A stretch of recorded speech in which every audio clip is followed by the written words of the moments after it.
Good morning વિદ્યાર્થીઓ. આજે આપણે ધોરણ 6માં પ્રથમ સત્રની શરૂઆત કરીએ. આજે ગણિતમાં ચેપ્ટર 2 પૂર્ણ સંખ્યાઓથી શરૂઆત કરીએ. આ ચેપ્ટરમાં આપણે સરવાળા, બાદબાકી, ગુણાકાર, ભાગાકાર તથા પૂર્ણ સંખ્યાના ગુણધર્મો વિશે માહિતી લઈશું. સૌથી પહેલાં પૂર્ણ સંખ્યાઓ સમજતા પહેલાં આપણી પાસે ધોરણ 5ની પ્રાકૃતિક સંખ્યાઓનું જ્ઞાન હોવું જરૂરી છે. તો એકવાર યાદ કરી લઈએ. પ્રાકૃતિક સંખ્યાની શરૂઆત 1થી થાય. 1, 2, 3, 4, 5, 6 અનંત સુધી. સૌથી નાની પ્રાકૃતિક સંખ્યા 1 છે. હવે વાત કરીએ પૂર્ણ સંખ્યાઓની. તો પૂર્ણ સંખ્યાઓ કોને કહેવાય? તો પ્રાકૃતિક સંખ્યાની અંદર 0 ઉમેરવાથી પૂર્ણ સંખ્યા બને છે. બરાબર યાદ રાખજો. પ્રાકૃતિક સંખ્યાની અંદર 0 ઉમેરો એટલે એ કઈ સંખ્યા બની જાય? પૂર્ણ સંખ્યા બની જાય. સૌથી નાની પ્રાકૃતિક સંખ્યા 1 છે, સૌથી નાની પૂર્ણ સંખ્યા 0 છે. અને બંને સંખ્યાઓ અનંત સુધી હોય. જ્યાં સુધી તમે લખી શકો ત્યાં સુધી તમે એને લખી શકાય. હવે વાત કરીએ પૂર્ણ સંખ્યાનું સંખ્યા રેખા પર નિરૂપણ. એને સંખ્યા રેખા ઉપર નિરૂપણ એટલે શું? તો દર્શાવવું. સંખ્યા રેખા એટલે આડી લીટી ઉપર. કઈ રીતે દર્શાવાય? તો સૌથી પહેલાં એક આડી લીટી દોરવાની, જેને આપણે સંખ્યા રેખા તરીકે ઓળખીશું. શરૂઆત પૂર્ણ સંખ્યાની ક્યાંથી થાય? 0થી. માટે સૌપ્રથમ શું લખેલું છે? 0. પછી 1, 2, 3, 4, 5, 6 ક્રમશઃ આગળ વધવાનું. એથી આગળ ભણીએ તો એક્ઝામ્પલમાં તમને પ્રશ્ન કરવામાં આવશે કે તરત પછી અને તરત પહેલાંની સંખ્યાઓ લખો. તો તરત પછીની સંખ્યા લખવા માટે શું કરવાનું અને તરત પહેલાંની સંખ્યા લખવા માટે શું કરવાનું? તો એના માટે ધ્યાન આપો. સૌથી પહેલાં તરત પછીની સંખ્યા લખવા માટે શું કરીશું? તો જ્યારે કોઈ પણ સંખ્યાની તરત પછીની સંખ્યા શોધવા માટે આપેલી સંખ્યામાં 1 ઉમેરવો. 1 શું કરવાનો? ઉમેરવાનો. ઉદાહરણ તરીકે ધારો કે 7. તો 7ની પછી કઈ સંખ્યા આવે? તો એની અંદર 7ની અંદર 1 ઉમેરો એટલે જવાબ આવે 8. આ જ રીતે જ્યારે કોઈ પણ સંખ્યાની તરત પહેલાંની સંખ્યા શોધવી હોય તો એના માટે આપેલી સંખ્યામાંથી -1 એટલે 1 બાદ કરવાનું. કઈ રીતે? તો 7માંથી 1 બાદ કરો તો કઈ મળી સંખ્યા? 6, જે 7ના તરત પહેલાંની સંખ્યા છે. સંખ્યા રેખા ઉપર નાની સંખ્યા ડાબી બાજુ હોય અને મોટી સંખ્યા જમણી બાજુ આવે. નોંધ: જ્યારે બે સંખ્યાની સરખામણી કરવાની કહ્યું હોય ત્યારે જ આ નિયમ લાગુ પડે. બે સંખ્યાની સરખામણી કરવાનું કહ્યું હોય ત્યારે જ આ નિયમ લાગુ પાડવાનો. એમને લાગુ પાડવાનો નહીં. હવે આપણે સ્વાધ્યાયનો દાખલા નંબર 1 સમજીશું. દાખલા નંબર 1 એવું કહે છે 10,999ના પછી તરત આવતી 3 પ્રાકૃતિક સંખ્યા લખો. હવે પછી આવતી સંખ્યા શોધવી હોય તો મેં જે પ્રમાણે હાલ કહ્યું તમને એ પ્રમાણે આપેલી સંખ્યામાં 1 ઉમેરતા જવાનું. 3 કીધી હોય તો 3 વખત 1 ઉમેરવાના. 2 કીધી હોય તો 2 વખત 1 ઉમેરવાના. તો ચલો જોઈએ આપણે તેનો જવાબ. 10,999માં 1 ઉમેર્યો એટલે 9 + 1 10ની શૂન્ય વધી પડી 1. 9 ને 1 10ની શૂન્ય વધી પડી 1. 9 ને 1 10ની શૂન્ય વધી પડી 1. 1 એમને એમ નીચે આવ્યો. આ આગળનો 1 એમને એમ નીચે એટલે 11,000 જવાબ આવ્યો. એટલે આપણી પહેલી સંખ્યા કઈ થઈ? 11,000. હવે જે પહેલી સંખ્યા એમાં ફરીથી 1 ઉમેરવાનું. ફરીથી 1 ઉમેરશો એટલે 11,001 મળશે. એ આપણી બીજી સંખ્યા થશે. એ જ બીજી સંખ્યામાં ફરીથી 1 ઉમેરો એટલે એ આપણને ત્રીજી સંખ્યા મળશે, જે છે 11,002. એ જ રીતે દાખલા નંબર 2 સમજીએ. 10,001 પહેલાં તરત આવતી 3 પૂર્ણ સંખ્યાઓ લખો. હવે પહેલાં કીધી હોય તો શું કરવાનું? આપેલી સંખ્યામાંથી 1 બાદ કરવાનું. તો ચલો આપણે જોઈએ. 10,001માંથી જ્યારે 1 બાદ કરું તો 1માંથી 1 જાય એટલે 0. બાકી બધું એમના એમ જ આવે, કારણ કે આગળ કોઈ સંખ્યા નથી એટલા માટે બધું ઉપરનું એમના એમ જ આવશે બાદબાકીમાં. તો પહેલી સંખ્યા કઈ મળી? 10,000. હવે ફરીથી 10,000માંથી જ્યારે 1 બાદ કરીએ ત્યારે શું થાય, 0માંથી 1 તો જાય નહીં, એટલા માટે શું લેવો પડે, દસકો. 10માંથી 1 જાય એટલે 9, પણ આગળનું ઘર ખાલી છે એટલા માટે આપણે શું લખવું પડે, ઉપર 9. એની આગળનું ઘર પણ ખાલી છે એટલા માટે 9. એની આગળનું પણ ઘર ખાલી છે એટલા માટે ઉપર 9. અહીંયા 1 આવ્યો એટલે ઘર ભરેલું કહેવાય, એટલા માટે ચેકિન ઉપર 1થી નાની સંખ્યા કઈ થાય, 0. જો તમને બાદબાકીના નિયમો ના આવડતા હોય તો ધોરણ 5ની બાદબાકી જે શીખી લેવી ફરીથી, એટલે તમને યાદ આવી જાય. જે જવાબ આવે લખી દેવાનો, 9999. એ આપણી બીજી સંખ્યા થશે.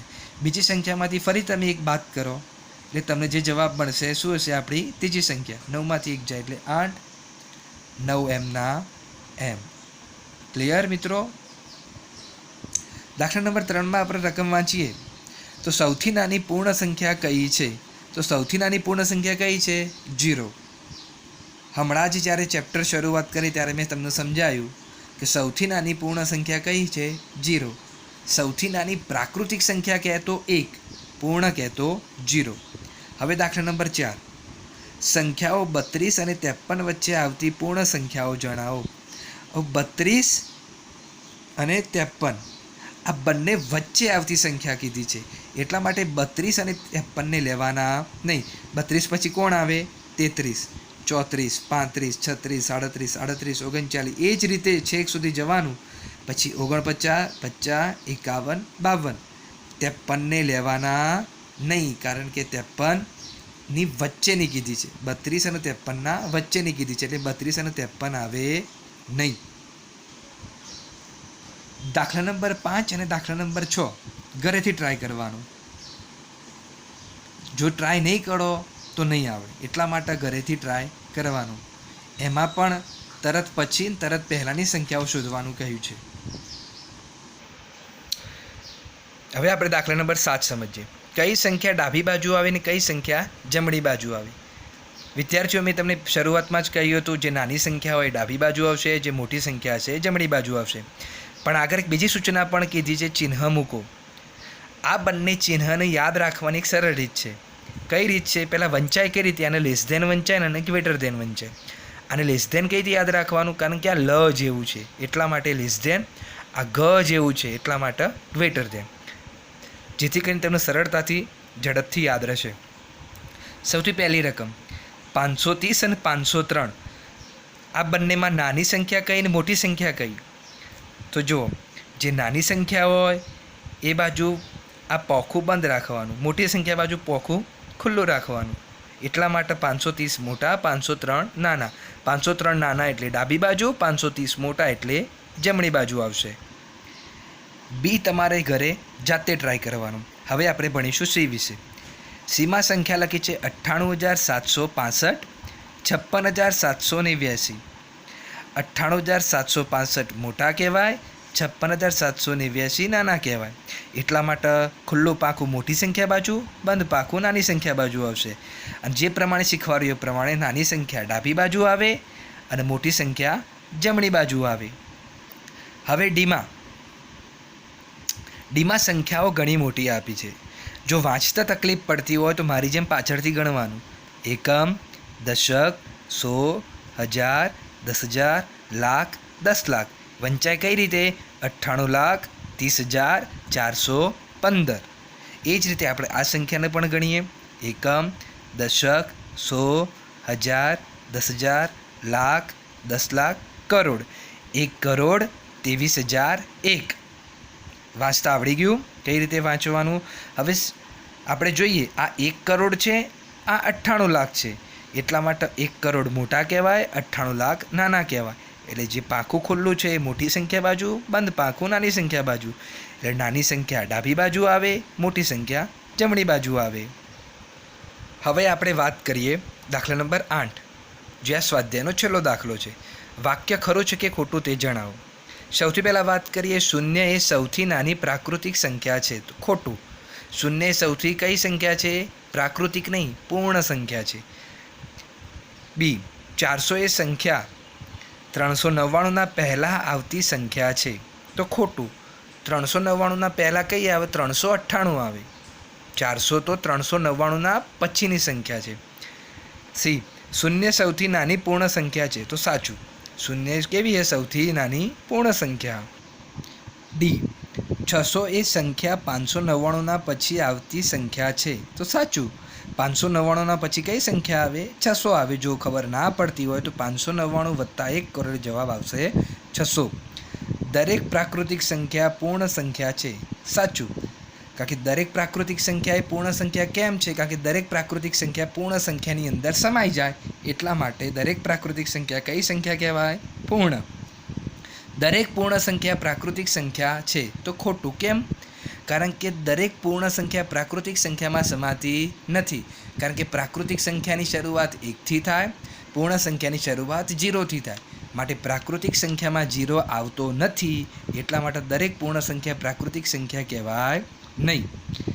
2 અંકોની પૂર્ણ સંખ્યાની પહેલાં આવતી સંખ્યા 1 અંકની ન હોઈ શકે. ખોટું. કેમ?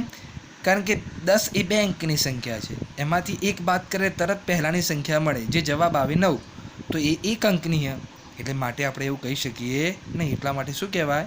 ખોટું. 1 એ સૌથી નાની પૂર્ણ સંખ્યા છે. ખોટું.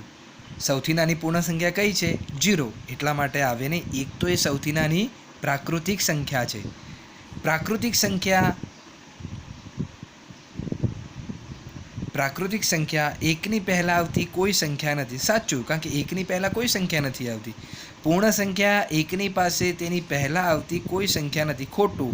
પૂર્ણ સંખ્યાની 1ની આગળ કઈ સંખ્યા આવે? 0. એટલા માટે આ શું છે? ખોટું. પૂર્ણ સંખ્યા 13 એ સંખ્યાઓ 11 અને 12ના વચ્ચે આવે. ખોટું. કારણ કે 11 અને 12ના વચ્ચે કોઈ પૂર્ણ સંખ્યા આવતી નથી. હા, પ્રશ્ન એવો હોય કે 11 અને 13ના વચ્ચે 12 આવે તો સાચું. કારણ કે 11 અને 13ના વચ્ચે 12 આવી શકે. 11 12ના વચ્ચે 13 આવી શકતા નથી. એટલા માટે શું છે? ખોટું. પૂર્ણ સંખ્યા 0 પાસે તેના પહેલાં આવતી કોઈ સંખ્યા નથી. સાચું. કેમ? કારણ કે 0 પહેલાં કોઈ પૂર્ણ સંખ્યા આવતી નથી. 2 અંકોની સંખ્યા પછી આવતી સંખ્યા હંમેશા 2 અંકની જ હોય છે. ખોટું. કેમ? કારણ કે 99 એ 2 અંકની સંખ્યા છે. એના પછી જે સંખ્યા શોધવી હોય તો +1 કરીએ તો જવાબ આવે 100. તો જે 3 આંકડાની છે તો એ પ્રમાણે આ વાધાન કેવું છે? ખોટું. એટલે 2 અંકની સંખ્યા પછી તરત આવતી સંખ્યા હંમેશા 2 અંકની જ હોય એવું જરૂરી નથી. થેન્ક યુ વિદ્યાર્થીઓ.